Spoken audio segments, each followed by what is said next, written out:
Siapa-siapa yang jadi kaum sedangkan makmum tidak senang, maka sembahyangnya si imam itu tidak terangkat daripada atas telinganya. Artinya kada diterima oleh Allah Subhanahu wa taala. Kalau makmum bang, makmum kada ada gangguan, makmumnya kada ada masalah, tetap sembahyangnya baik. Bismillahirrahmanirrahim.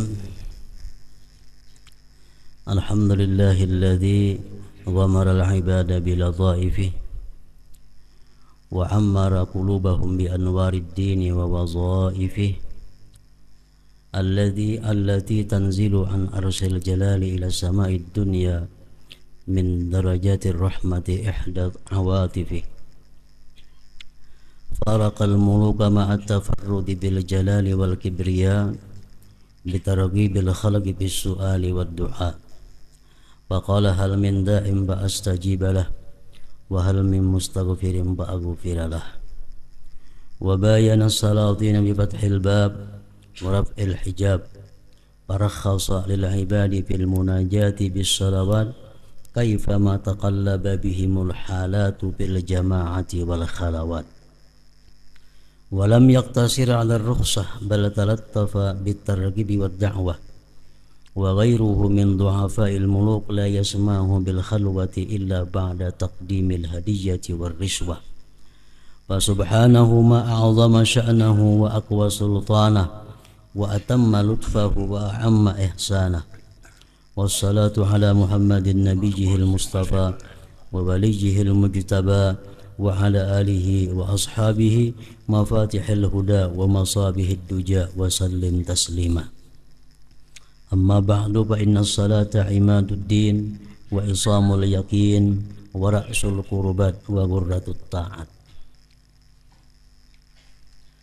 Dengan nama Allah yang maha pemurah lagi maha penyayang. Segala puji bagi Allah yang meliputi hamba-hambanya dengan balas kasihnya dan meramaikan hati mereka dengan cahaya dan tugas-tugas agama.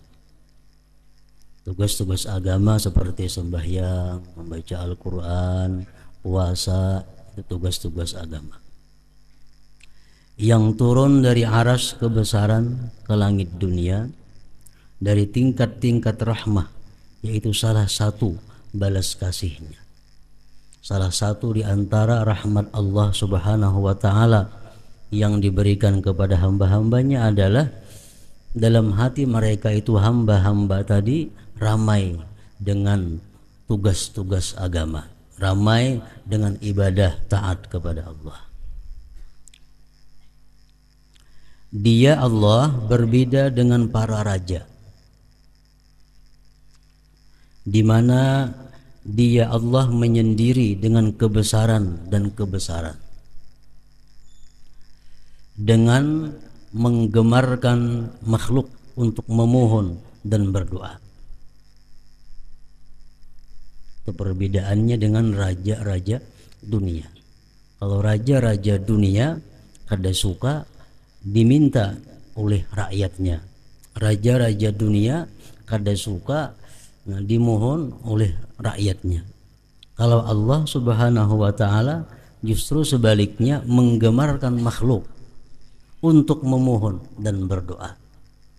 Bahkan Allah marah kalau kita kada berdoa kepada Allah. Allah marah kalau kita kada minta kepada Allah. Dia berfirman, apakah ada orang yang berdoa maka aku perkenankan, dan apakah ada orang yang minta ampun maka aku beri ampunan. Dalam hadis yang sahih riwayat Imam Muslim, setiap malam Allah Subhanahu wa ta'ala mengutus malaikat ke langit dunia membawa pesan daripada Allah bahwa siapa yang berdoa Allah perkenankan, siapa yang minta Allah beri, siapa yang minta ampun maka Dia ampuni. Menurut sebagian hadis itu berlaku mulai sepertiga akhir malam. Ada yang mengatakan mulai sepertiga awal malam. Jadi artinya kalau sepertiga awal malam mulai pukul 10 kurang lebih Allah Subhanahu wa taala sudah menawarkan kebaikannya, menawarkan kemurahannya kepada hamba-hambanya yang minta ampun, diampuni, yang minta sesuatu diberi. Sampai terbit fajar. Setiap malam yang demikian itu Allah menawarkan tadi. Dia berbeda dengan para sultan dengan membuka pintu dan mengangkat tirai. Maka dia memberi kemurahan bagi hamba-hamba dalam munajat dengan salat-salat bagaimanapun keadaan-keadaan itu berubah, di dalam jamaah maupun di dalam kesunyian. Artinya Allah Subhanahu wa ta'ala itu selalu membuka pintu rahmatnya kepada hamba-hambanya untuk bermunajat, baik secara berjamaah atau sendiri-sendiri. Dia tidak terbatas dengan kemurahan rukhsah, tetapi dengan menggemarkan dan menyerukan. Sedangkan selain dari para raja yang lemah-lemah itu tidak memberi kemurahan untuk bersunyi berada di tempat yang tidak ada orang lain kecuali setelah ia memberikan hadiah dan suap. Nah, lain hal raja-raja dunia, kalau kita hendak berpandir empat mata lawan raja dunia, kita biasa memberi sesuatu dahulu kepada raja itu agar bisa bertemu dengannya, agar bisa berdua-duaan dengannya. Maka maha sucilah dia, alangkah agung urusannya, alangkah kuat kekuasaannya, alangkah sempurna balas kasihnya, dan alangkah merata kebaikannya.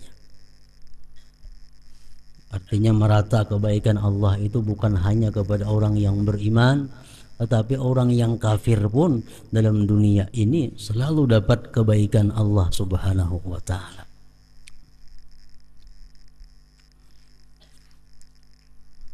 Semoga rahmat Allah dilimpahkan atas Muhammad nabinya yang terpilih dan kekasihnya yang terpilih, dan semoga atas keluarga dan sahabatnya, yaitu kunci-kunci petunjuk dan pelita-pelita kegelapan. Dan semoga Allah melimpahkan kesejahteraan dengan sebenar-benar kesejahteraan atas mereka itu. Adapun sesudah itu maka salat adalah tiang agama. Salat imaduddin, tiangnya agama. Jadi artinya kalau orang itu tidak salat berarti dia tidak beragama. La salat, la dina liman la salatalah. Tidak ada agama bagi orang yang tidak sembahyang. Tali keyakinan, modal pendekatan diri kepada Allah, dan sebesar-besar ketaatan. Kami telah menjelajahinya dalam pak fikih pada mazhab yang luas, sedang dan ringkas, pokok-pokok dan cabang-cabangnya, dengan berpaling dari perhatian yang banyak kepada cabang-cabangnya yang jarang dan peristiwa-peristiwanya yang menyimpang, agar menjadi perbendaharaan bagi mufti orang yang berfatwa daripadanya. Ia mencari pertolongan dan pegangan untuk berlindung dan kembali. Jadi artinya ujar Imam Ghazali, kitab yang kususun ini adalah hasil daripada penjelajahan kitab-kitab berbagai mazhab yang luas, baik ringkas, yang luas, yang sedang, dan Sidin muat dalam kitab ini pokok-pokok dan cabang-cabang yang berkaitan dengan sembahyang. Dan beliau kadang memuat kepada masalah-masalah yang jarang terjadi, itu kada Sidin buat. Nah, supaya kitab ini bisa menjadi pedoman, kitab ini menjadi perbendaharaan bagi orang yang berfatwa. Pada kitab ini kami menunjukkan apa yang mesti bagi orang yang berkemauan murid, yakni amal-amal zahir dan rahasia-rahasia yang batin, dan membuka secara rinci makna-maknanya yang tersembunyi mengenai pengertian khusyuk, ikhlas, dan niat, yaitu sesuatu yang tidak biasa berlaku dalam bab fikih.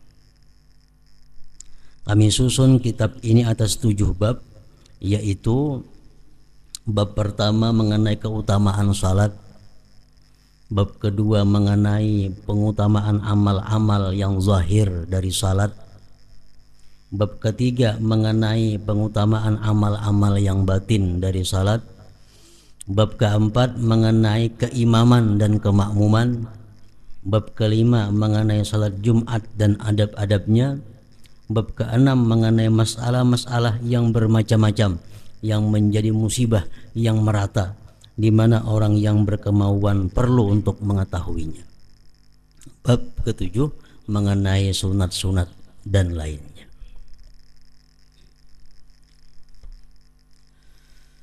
Bab pertama mengenai keutamaan salat, sujud, jamaah, azan, dan lain-lainnya. Keutamaan azan didahulukan sidin karena sembahyang itu adalah dimulai daripada azan. Nabi sallallahu alaihi wasallam bersabda, "Salasatun yaumal qiyamah ala kathibin min miskin aswada la yahuluhum hisabu wa la yanaluhum faza' hatta yufraga mimma bainan nas. Rajulun qara'al Qur'ana batigha'a wajhillahi azza wa jalla wa amma biqaumin wa hum bihi radun. Wa rajulun azzana fi masjidin da'a ila Allah azza wa jalla batigha'a wajhillah. Wa rajulun ubtuliya birrizqi fid dunya falam yashghalhu dhalika an amalil akhirah." Artinya, 3 orang pada hari kiamat di padang mahsyar, maksudnya di atas unggukan dari kesturi, tumpukan kecil, tumpukan yang halus daripada gunung. 3 orang pada hari kiamat di atas unggukan dari kesturi hitam. Kesturi hitam minyak harum kesturi, misik, minyak harum yang sangat mahal harganya, yang nanti digunakan di surga. Mereka tidak diriputkan oleh perhitungan amal, kata dihisap.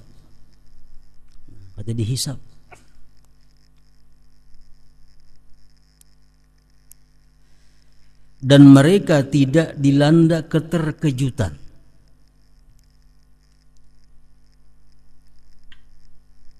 Sehingga selesai apa yang terjadi di antara manusia. 3 kelompok manusia ini, orang berada di atas tanah-tanah biasa, sedangkan mereka berada di tumpukan minyak wangi, misik, di padang mahsyar. Yaitu pertama, seseorang yang membaca Al-Quran karena mengharap ridha Allah Azza wa Jal, ia mengimami suatu kaum dan mereka ridha kepadanya. Artinya orang ini suka membaca Al-Quran semata-mata karena Allah, dan dia jadi imam, dan makmum senang dengan dia.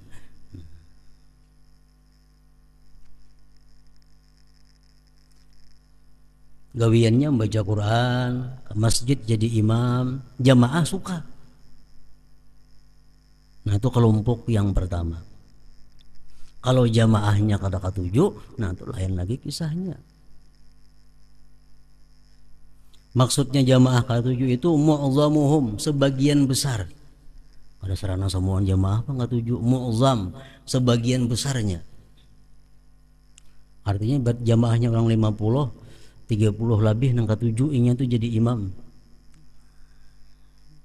20-nya itu kada jadi masalah lagi. Nah kalau sebagian besar orang kada katujunya jadi imam, nah ini dilaknat oleh Allah Subhanahu wa taala. Hadis menyatakan salah satu la'anahumullah, 3 orang yang dilaknat oleh Allah. Satu, man taqaddama qauman wa hum lahu karihun, orang yang jadi imam padahal makmum tidak senang. Anak ketujuh tampil, anak ketujuh jadi imam pada orang kada ketujuh, banyak kada ketujuhnya pada anak ketujuh. Nah ini laknat oleh Allah Subhanahu wa taala. Ada hadis lain yang mengatakan ayyuma rajulin amma qauman wa hum lahu karihun lam tujawiz salatuhu udunai, rawahu Ibnu Khuzaimah. Siapa-siapa yang jadi kaum sedangkan makmum tidak senang, maka sembahyangnya si imam itu tidak terangkat daripada atas telinganya. Artinya kada diterima oleh Allah Subhanahu wa taala. Kalau makmum bang, makmum kada ada gangguan, makmumnya kada ada masalah, tetap sembahyangnya baik. Nah, yang dimaksud dalam bab kita ini adalah orang yang membaca Quran karena Allah dan jadi imam, orang senang.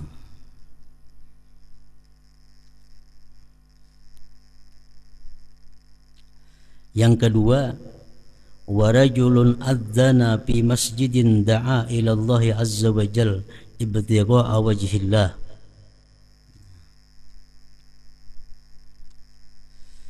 Yang kedua,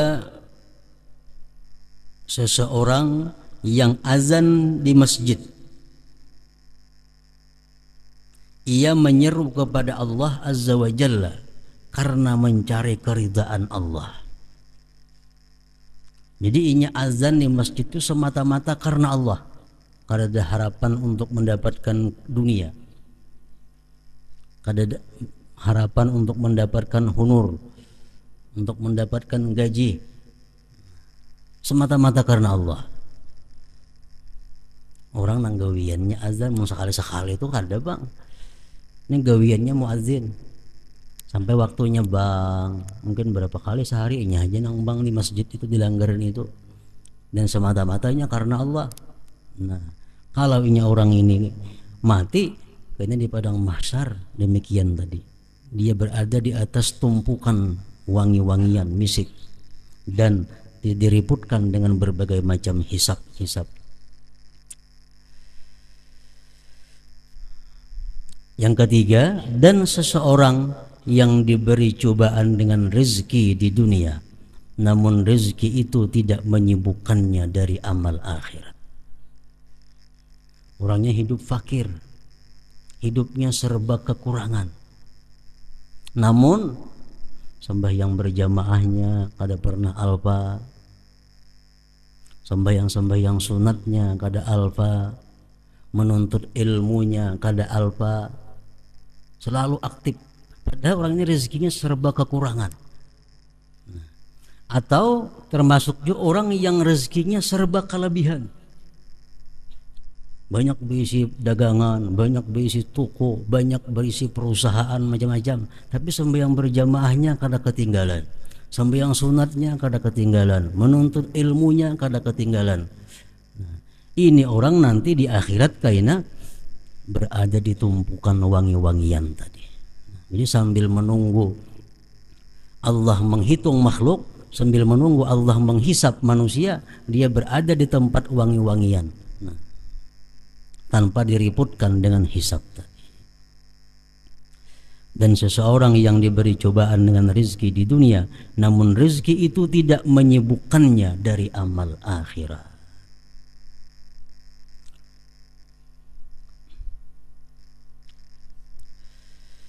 Dan Nabi sallallahu alaihi wasallam bersabda, la yasma'u nida al-muazzin jinnun wala insun wala syai'un illa syahida lahu yaumal qiyamah. Artinya tidaklah jin, manusia dan sesuatu mendengar panggilan muazzin melainkan mereka itu bersaksi baginya muazzin pada hari kiamat. Kita pernah mendengar si fulan itu bang kita pernah mendengar si fulan itu azan, nanti kita di akhirat kita bersaksi menguntungkan dia, menguntungkan si muadzin itu. Makin banyak orang yang mendengar azan seseorang itu, makin banyak nanti saksi kebaikannya di akhirat. Hadis riwayat Bukhari dan Abu Sa'id. Dan beliau sallallahu alaihi wasallam bersabda, yadur rahman ala ra'sil muazzin hatta yaplagha min adzanih. Artinya tangan zat yang maha pemurah itu di atas kepala muazzin sehingga ia selesai dari azannya. Artinya orang yang muazzin itu sewaktu dia azan, tangan Tuhan berada di atasnya. Arti tangan Tuhan itu ditakwilkan oleh para ulama khalaf, rahmat Tuhan yang khusus mengalir kepadanya di waktu dia muazzin itu. Yadur rahman ala ra'sil muazzin hatta yaplagha min adzanih.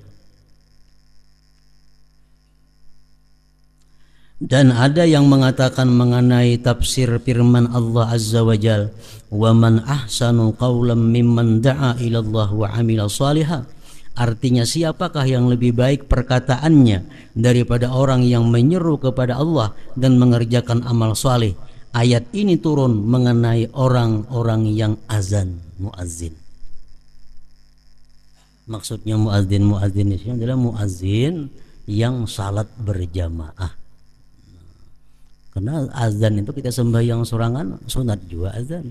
Tapi lain termasuk dalam fadilat ini. Fadilat yang kita baca ini adalah untuk muazzin yang dilanggar di masjid, di musala. Nah ini maksudnya.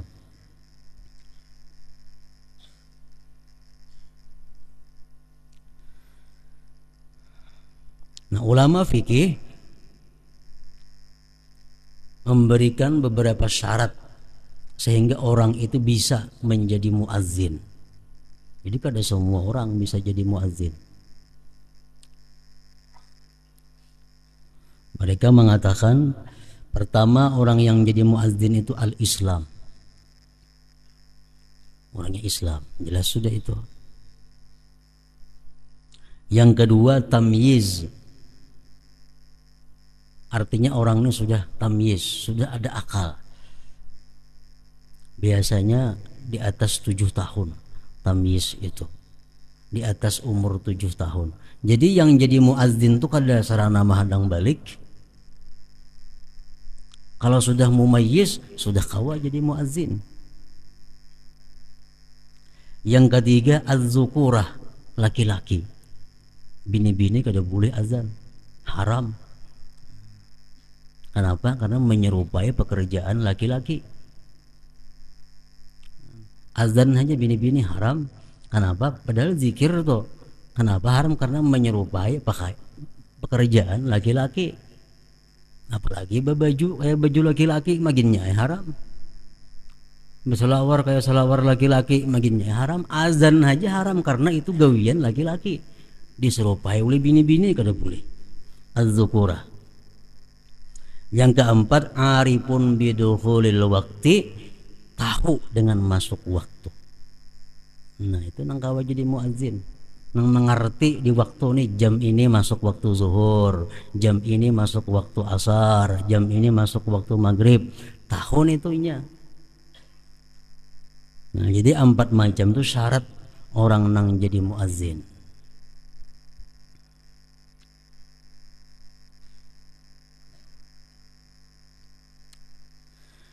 Dan Nabi sallallahu alaihi wasallam bersabda, idza sami'tumun nidaa faqulu mithla ma yaqulul muazzin. Artinya apabila kalian mendengar panggilan azan, maka ucapkanlah seperti apa yang diucapkan oleh muazzin. Hadis riwayat Bukhari dan Muslim.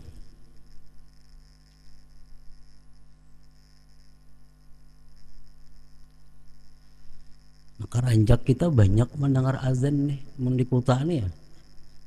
Ada nang azan di Hulu, ada nang azan di Hilir, ada azan nang di situ. Nama-nama nang disahuti. Jadi samuan itu baik disahuti. Cuma kalau kita menyahuti satu daripada itu, gugur tuntutan. Gugur tuntutan. Kita dituntut untuk menyahut orang azan. Dimanapun orang azan itu disahut. Coba kalau banyak orang muadzin di situ kamari kita mendengar, kita menyahut satu orang muadzin di antara mereka sudah cukup. Kita kalau menyahuti semuaan lebih baik lagi.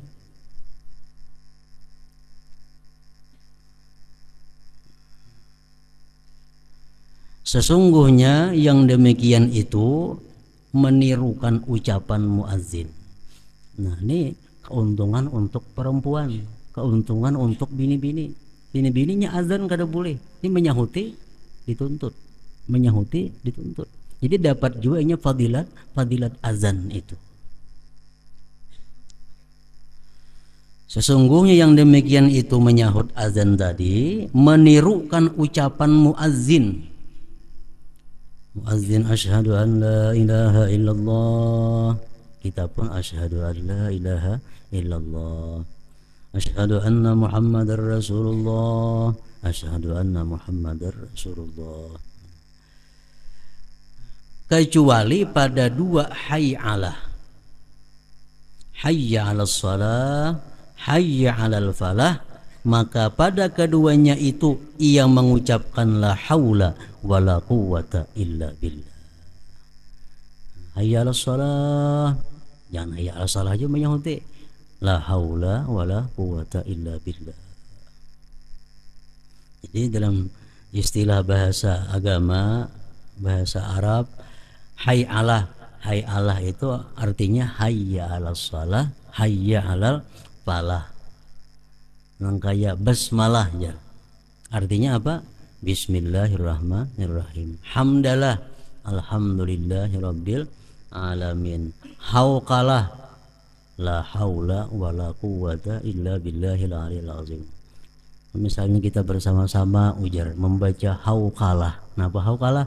La haula wala quwwata illa billahil aliyil azim. Membaca hasbalah, hasbunallah wa ni'mal wakil, ni'mal maula wa ni'mal nasir. Itu singkatan-singkatan.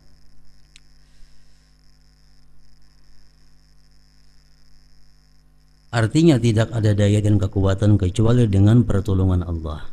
Dan pada perkataan ucapan muadzin waktu iqamah qad qamatis shalah, artinya salat telah berdiri, agar ia mengucapkan aqamahullah wa adamaha madamatis samawati wal ardh. Qad qamatis salatu qad qamatis salah, aqamahullah wa adamaha madamatis samawati wal ardh. Artinya Allah mendirikannya dan mengekalkannya selama ada langit dan bumi.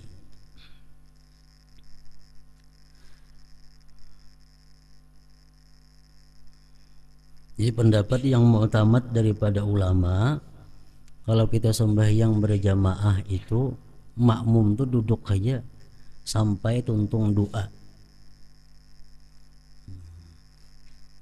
Biasa kebanyakannya bilangnya si kamat ini qad qamatis shalatu qad qamatis shalah, berdirian ha. Padahal jangan berdiri dulu sampai tuntung baca doa, hanya kena berdiri. Nah, itu aturannya yang bagus. Qad qamatis shalah artinya salat telah berdiri. Ujar sinang kamat nih. Kita nang jamaah menyahut aqamah Allah wa adamaha madamatis samawati wal ardh. Munya kasakapanjangan itu aqamah Allah cukup aja juga.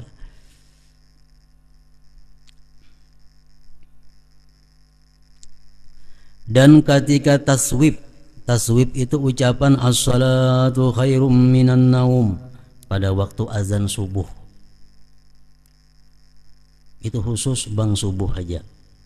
Agar ia mengucapkan sadaqta wa barirta wa nasahta. Sadaqta, kamu benar, wa barirta, berbuat baik kebaikan, wa nasahta, dan memberi nasihat. Itu artinya as-salatu khairum minan naum. Jawabannya sadaqta wa barirta wa nasahta.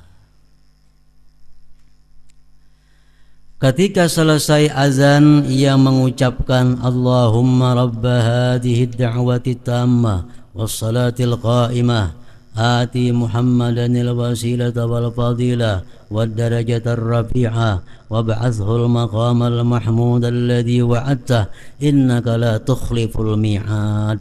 Artinya, wahai Allah Tuhan seruan yang sempurna ini dan salat yang berdiri, berikanlah kepada Muhammad akan perantaraan, keutamaan dan derajat yang tinggi, dan bangkitkanlah beliau pada makam yang terpuji yang telah engkau janjikan. Sesungguhnya engkau tidak menyelisihi janji. Nah, ujar Rasulullah dalam hadis beliau, siapa membaca doa tersebut sesudah azan atau sesudah qamat, halat lahu syafaati, orang itu pasti dapat syafaatku kaina di hari kiamat.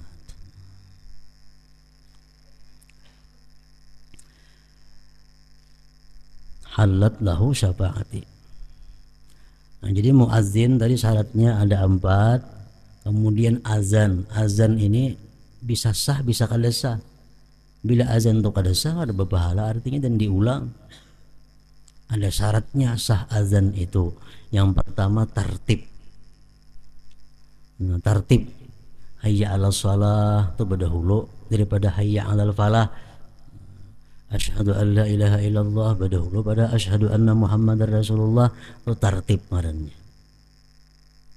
Urutannya pas. Yang kedua muwalat.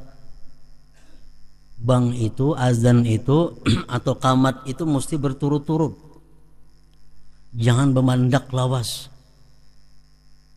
Contohnya Allahu Akbar, Allahu Akbar. Betal wudu. Bawanya baudu. Nah, tontong baudu bahasa maka azan itu putus sudah mualatnya ngarannya, kalawasan jaraknya antara kalimat-kalimat itu. Mualat. Yang ketiga syaratnya azan itu dukhulul waqti, masuk waktu. Kecuali subuh. Subuh boleh sesudah jam 12 malam. Kalau selain subuh mesti masuk waktu. Bila azan sebelum masuk waktu haram, dosanya dosa besar. Hati-hati tukang azan itu, muazzin itu harus yakin bujur bahwa waktu sudah masuk. Ada kawa kira-kira berusia belum azan, nah bukan pahala yang didapat tapi dosa. Bahkan ulama mengatakan minal kabair, termasuk dosa yang besar. Dukhulul waqti, masuk waktu. Kaunuhu min wahidin, keadaannya itu azan dari satu orang. Azan itu saikong awal sampai tuntung saikong aja. Udah boleh bergantian separuh-separuh.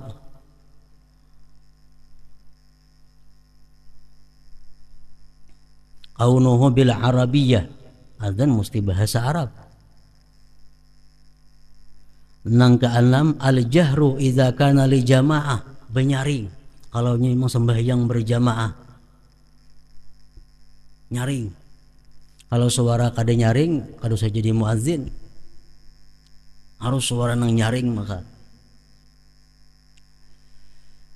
Jadi zaman Rasulullah sallallahu alaihi wasallam sebelum ada azan ini sahabat-sahabat berunding. Nang apa nang bagus caranya supaya kau mengumpulkan orang sembahyang ini nah. Azan belum ada lagi waktu itu. Nah jadi ada sahabat yang memberi saran kita ulah luncing. Bila ting ting ting ting ting artinya sembayangan. Ujar sahabat yang lain tuh macam kayak Nasrani kan itu luncing itu kayak gereja kita jadinya lah. Nah, ada juga yang saya memberi saran bila waktu sampai kita nyalakan api. Sehingga kukus nah tinggi ke atas berarti sembahyang masuk waktu. Sahabat yang lain mengatakan tuh kayak agama Majusi ini tuh api-api ini tuh. Ada mengadakan terumpit, ada dauh, macam-macam saran nih. Akhirnya kata kesimpulannya, kata keputusannya. Nah, malam itu ada salah seorang sahabat Nabi yang bermimpi dilajari azan, dilajari qamat. Begitu ia bangun guring, dia datangi Rasulullah. Wahai Rasulullah, ulun tadi bermimpi bahwa hendak sembahyang itu lebih baik di azan seperti ini. Nah, azan. Lalu Nabi itu diterima. Lalu orang ini hendak jadi muadzin sekaligus. Nabi kan pernah jadi muadzin, suara kamu kada nyaring. Suruh Bilal yang jadi azan. Bilal lebih nyaring daripada engkau suara. Fa innahu anda minka sauta. Bilal lebih nyaring, lebih merdu suara daripada engkau. Nah, padahal nama mimpi itu inya asalnya. Tapi karena suaranya kada nyaring, kada diangkat Rasulullah sebagai muadzin. Bilal yang disuruh karena Bilal lebih keras, lebih nyaring suaranya. Nah, jadi itu syarat sahnya azan. Dan lagi oleh para ulama mengambil daripada hadis-hadis Rasulullah sallallahu alaihi wasallam bahwa azan ini gunanya bukan hanya untuk salat. Bukan hanya untuk salat. Azan ini bisa digunakan untuk orang yang sedang duka cita. Orang yang sedih, dibanggakan di telinganya. Bukan inya nang bang kada, orang lain suruh banggakan di telinganya itu. Nah, misalnya orang ini imbah kehilangan kah, imbah kematian kah, sedih, taungut menangis. Nah, banggakan di telinganya itu menghilangkan duka cita. Yang kedua, bang ini disuruh juga oleh Rasulullah dalam beberapa hadis beliau di telinga orang yang kesurupan. Orang yang kesurupan, bangakan. Kada usah bakamat, bang aja. Wal ghadban, orang yang sedang marah. Orang tuh nyari-nyari, bang saya kok di situ. Wal ghadban, ketika sedang marah. Wa man sa'a khuluquhu min insan aw bahimah. Dan sunat juga dibanggakan itu orang itu jahat perangainya, baik itu manusia atau binatang. Binatang, kuda misalnya kada kawa diatur penyipakan apa segala macam, banggakan di telinga kuda itu. Atau ada manusia nang akhlaknya kada baik, banggakan di telinganya. Masih kanak-kanak kira-kira itulah Tuhan alih dibanggakan di telinga tuh. Akan-akan minang alih diurus, banggakan di telinganya. Wa man sa'a khuluquhu min insan wa bahima. Wa indal harik, ketika kebakaran. Orang kebakaran tuh bang, jangan berarti lanjang bangnya. Kada jadi pajah apinya, tuang bang berarti lanjang. Musiknya nang bang tuh baudo, menghadap kiblat, bapakaian baik, naik kas rumah bang, nah itu ini bang beti lanjang, bebangat apinya lagi. Nah, indal harik, ketika kebakaran, itu bang aja kada usah kamat. Nah, kemudian menurut pendapat yang dhaif, pendapat yang lemah, sunat juga azan itu ketika mayat diturunkan ke kubur. Dhaif itu. Kalau yang mu'tamad kada sunat azan waktu menurunkan mayat ke kubur. Itu yang mu'tamad kada sunat. Yang sunat tuh kaulnya dhaif, pendapatnya dhaif. Tapi mau dipakai kada apa-apa, berdosa kada, baik aja. Ada tersalah kada. Misalnya ada orang mati masuk kubur, ada nang bang, itu kada tersalah. Ada aja pendapat yang membolehkan, cuma dhaif itu. Nah, kemudian lagi disunatkan bang lawan kamat. Kedua-duanya yang tadi semuaan azannya aja, kamat kada.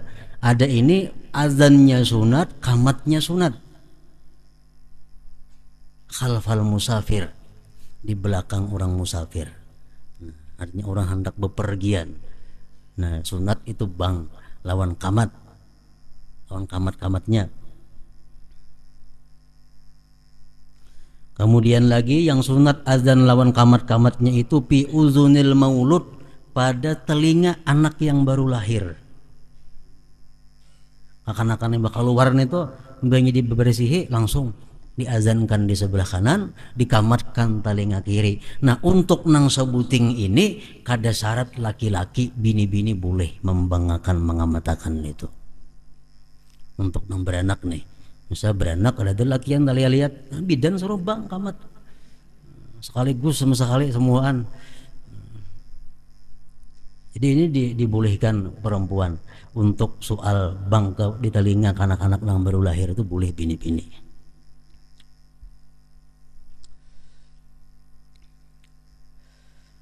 Sa'id bin Musayyab berkata, Sa'id bin Musayyab, boleh juga dibaca Sa'id bin Musayyib. Ini menantunya Abu Hurairah. Abu Hurairah sahabat Rasul, menantunya Sa'id bin Musayyab. Ini disebut tabi'in kabir. Tabi'in kabir, tabi'in nang tuha. Sa'id bin Musayyab berkata, barang siapa yang salat di tanah lapang, niscaya di sebelah kanannya ada malaikat yang salat dan di sebelah kirinya ada malaikat yang salat. Jika ia azan dan iqamah, maka di belakangnya salat malaikat yang banyak seperti beberapa gunung. Nah, ini orang dalam perjalanan, orang dalam musafir.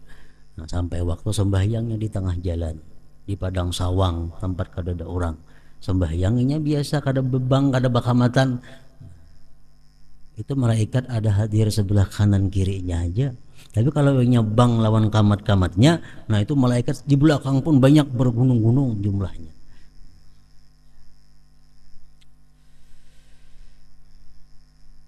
Nah apabila kita sembahyang kita banyak mempunyai qadaan, itu cukup kita azan pertama aja, selanjutnya kamat aja lagi. Misal mangkada 5 waktu, bang dulu kamat zuhur gawi, kayaknya asar bang kamatnya aja lagi. Nah, sama lah yang menjama, baik jama takdim atau jama takhir, azan cukup sekali, kamatnya 2 kali.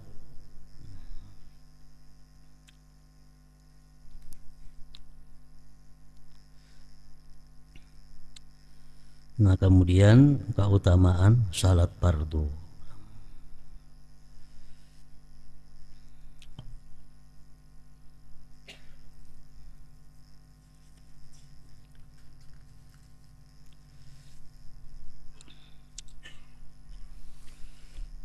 Afdalu dzikri fa'lam annahu la ilaha illallah Muhammadur Rasulullah, la ilaha illallah Muhammadur Rasulullah, la ilaha illallah Muhammadur Rasulullah, la ilaha illallah, la ilaha illallah, la ilaha illallah, la ilaha illallah, la ilaha illallah. Allahu Allah, Allahu Allah, Allahu Allah, Allahu Allah, Allahu Allah, Allahu Allah, Allahu Allah, Allahu Allah, Allahu Allah, Allahu Allah, Allahu Allah, Allahu Allahu Allah, la ilaha illallah Muhammadur Rasulullah, la ilaha illallah Muhammadur Rasulullah, la ilaha illallah Muhammadur Rasulullah, la الله الفاتحة إلى حضرة بسم الله الرحمن الرحيم مالك يوم الدين إياك نعبد وإياك نستعين